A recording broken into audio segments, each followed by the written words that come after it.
पाकिस्तान की राजधानी इस्लामाबाद में ईरान और अमेरिका के बीच सीज फायर बातचीत जारी है। हालांकि अभी ये साफ नहीं है कि दोनों देशों में सीधे बातचीत हो रही है या फिर किसी तीसरे देश के जरिए। बैठक में अमेरिका के नेतृत्व उपराष्ट्रपति जेडी वेंस और ईरान का नेतृत्व संसद स्पीकर मोहम्मद बाघेर गालिबाफ कर रहे हैं। 47 साल पहले यानी कि 1989 में ईरान की इस्लामिक क्रांति के बाद पहली बार है जब दोनों देश इतने बड़े स्तर पर आमने सामने बातचीत के लिए टेबल पर हैं। बैठक से पहले ईरान ने कहा था कि अगर इस्लामाबाद में चल रही बातचीत किसी नतीजे पर नहीं पहुंचती तो सिर्फ इजराइल को दोष नहीं दिया जा सकता। इजराइल और अमेरिका के फैसले जुड़े हैं, इसलिए वार्ता फेल होने पर जिम्मेदारी अमेरिका की भी होगी।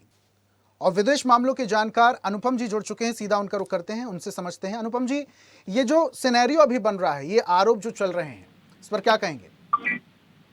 देखिए, ये शांति वार्ता ऐसे लोगों के द्वारा हो रही है जिनके ऊपर ना किसी को कॉन्फिडेंस है और ना ही किसी को इस बात की चिंता है कि शांति वार्ता से किसी को क्या हिस्सा देंगे। तो उसके बाद जब भरोसे की ही कमी हो, कॉन्फिडेंस की कमी हो, तो उसके बाद तो इस तरह का दौर आना स्वाभाविक है।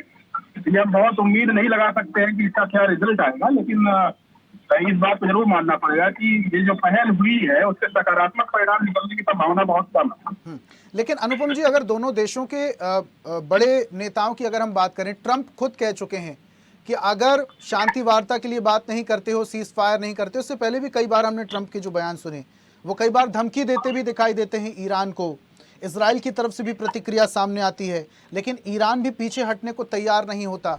ऐसे में शांति वार्ता क्या इतनी आसान हो जाएगी? देखिए, ट्रंप की जहां तक बात है तो ट्रंप एक ऐसे व्यक्ति है जो सुबह कुछ और बोलते हैं, शाम को कुछ और बोलते हैं।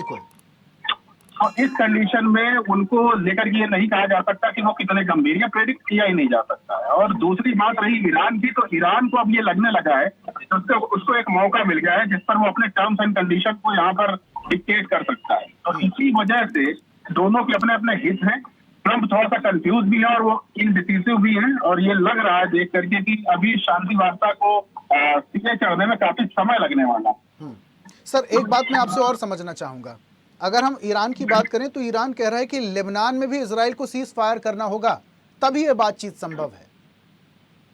हाँ, देखिए, ईरान, मैंने कहा ना कि ईरान इस मसले पर अपने लिए तमाम फायदे उठाना चाहता है। लेबनान का इशू एक ऐसा है जिसको उठा करके ईरान पूरे मिडिल ईस्ट पर अपना दबदबा कायम करना चाहता है। वो ये दिखाना चाहता है कि वो एक पावर बन गया मिडिल ईस्ट का। हालांकि पावर पहले से था, लेकिन इस जो फिलहाल जो चल रहा है सिनेरियो, उस सिनेरियो में लेबनान की बात उठा करके कल वो गजा की बात भी उठाएगा।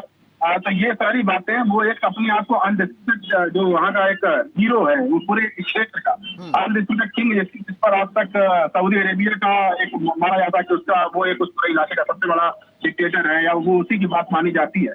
उसको उसकी जगह ईरान बहुत पहले से देना चाहता था, उसको मौका मिला है और इसी मौके की वजह से वो हिजबुल्लाह की बातें उठा रहा है, लेबनान की बातें उठा रहा है, और ये दिखाना चाहता है पूरे इलाके में कि वो उस पश्चिमी ताकतों के सबसे खिलाफ है, इजराइल के सबसे खिलाफ है, और इस बहाने वो तमाम मुस्लिम आबादी को अपने पक्ष में करना चाहता है। ये बहुत कैलकुलेटेड मूव है, और इस मूव को आप इस तरह देखें कि ये ईरान की एक जो बरसों पुरानी चाहत थी वो सिरे चढ़ती हुई दिखाई दे रही है। ठीक है अनुपम जी, बहुत शुक्रिया हमारे साथ जुड़ने के लिए। तो अभी फिलहाल बातचीत को लेकर असमंजस की स्थिति बनी हुई है, लेकिन ईरान भी अपनी अकड़ में है और यूएस और इजराइल ने तो कहीं ना कहीं साफ कर ही दिया है कि सीज फायर करना होगा, लेकिन ईरान अभी लेबनान में सीज फायर पर अड़ा हुआ है। और ऐसी ही ताजा खबरों के लिए लाइक, फॉलो और यूट्यूब पर सब्सक्राइब कर बेल आइकन जरूर दबाइए, और हर अपडेट के लिए विजिट कीजिए स्वदेशलाइव.com।